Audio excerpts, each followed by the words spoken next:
গতকালকে এশার নামাজের পর আমাদের বল্লভদি, সিংহদি, সালমদি সমস্ত ইমাম সাহেবরা এবং আমাদের যুবক ভাইদেরকে নিয়ে একটি পরামর্শ করেছি। সেই পরামর্শটা করেছি, আমরা শুনেছি আগামী রবিবারে 12ই রবিউল আউয়াল উপলক্ষে এই সালমদিতে একটি ছোট মাজার আছে। এই মাজারে তারা গান বাজনা করবে। আবার শুনেছি এখানে মেয়েদেরকে এনে নাচ গান করাবে। আমি যতটুকু জানি এখানে তারা নাচ গানের এই আয়োজনের মধ্যে অনেক বেহায়াপনা করে থাকে।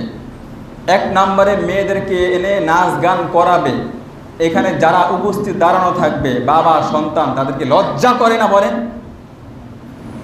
এটাকে কেন্দ্র করে এখানে শুনি গাঁজা করে আসর হয়ে যায়। এখানে সিরিয়াল এক এক করে গাঁজা খায় বের হয়, গাঁজা খায় বের হয়।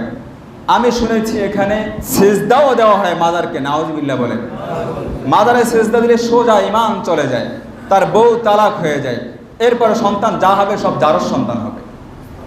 এই সালমদিতে গতকালকে শুনেছি এরা ভেড়া ভাসাইছে। ভেড়া আমি জানতাম না, এটা বুঝতাম না যে ভেড়া কি। জিজ্ঞেস করলাম যে একজনকে আসলে ভেড়াটা কি, তখন আমাকে বলতেছে হুজুর ভেড়া হলো এরা এটা এই অনুষ্ঠান পালনের আগে একটা ওই কলা গাছ দিয়ে ভেড়া কোথাও ভুটকা বলে এগুলো বানায়, এটার উপরে ফল ফলাদি বিভিন্ন খাবার দাবার দিয়ে পানিতে ভাসায় দেয়।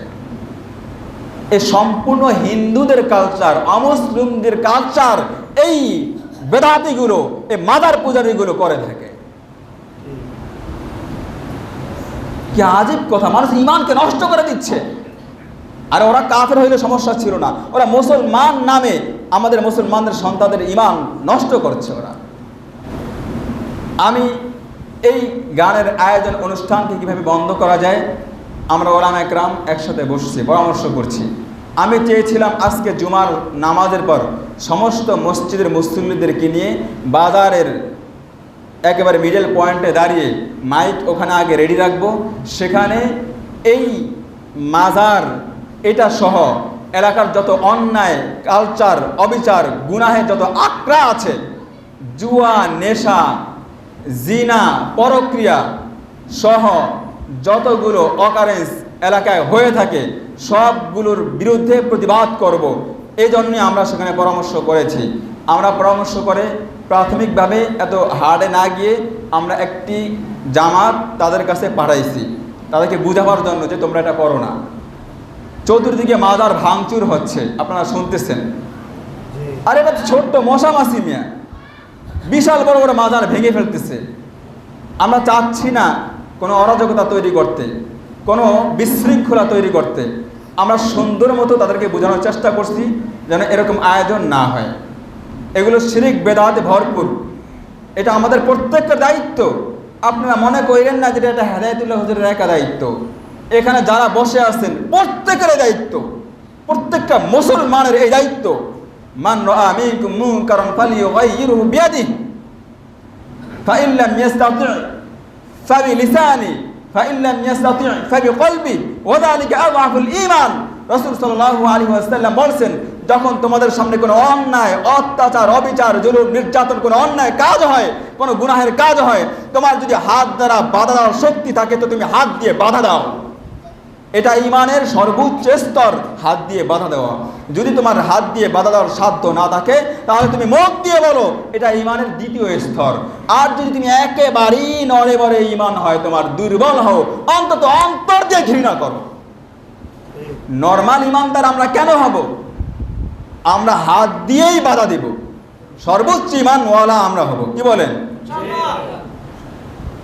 এখন মুখ দিয়ে বলতেছি, যদি না হয় তাহলে তো আমরা কঠিন হারে চলে যাব। আল্লাহ ও রসুলের সাথে বিদ্বেষমূলক কাজ করবে, কোরআন হাদিসকে বিকৃত করবে, স্পষ্ট প্রকাশ্যে শিরক বেদাত হবে, আমরা এই ব্যাপারে কথা বলবো না, তাহলে কিসের মুসলমান আমি বলেন? অনেক সময় কঠিন কথা বললে অনেকে ভয় পেয়ে যায়, হুজুর এত কঠিন দরকার আছে? আরে মেয়ে, আপনি বলতে পারেন না এক কথা, আবার এত কঠিন কথা বললে আপনি ভয় পাবেন, এর বিরোধিতা করবেন, আপনিও তাদের মতো বেঈমান হয়ে যাবেন। সাবধান। এরপরে এই সালমদির যেই মাজারে এরা যদি রবিবার কোনোভাবেই চায় যে এই উৎসব গান বাজনার আয়োজন করবে, আমাদের যুবকরা রেডি আছে। আপনারা প্রস্তুত আছেন না? আমরা অরাজকতা চাই না, ভাঙচুর চাই না। আমরা তাদেরকে মেসেজ দিয়ে দিতে চাই এবং অলরেডি তাদের কাছে লোক পাঠাইছি, এগুলো যেন না করে। যদি করে, রবিবার আমাদের এখান থেকে পুরো এলাকার, শুধু বল্লভদি না, বল্লভদি, সালমদি, সিংহদি, আপরদি সমস্ত যুবকরা ঐক্যবদ্ধ, সবাই মিলে মিছিল যাবে ওখানে। থাকবো তো ইনশাআল্লাহ।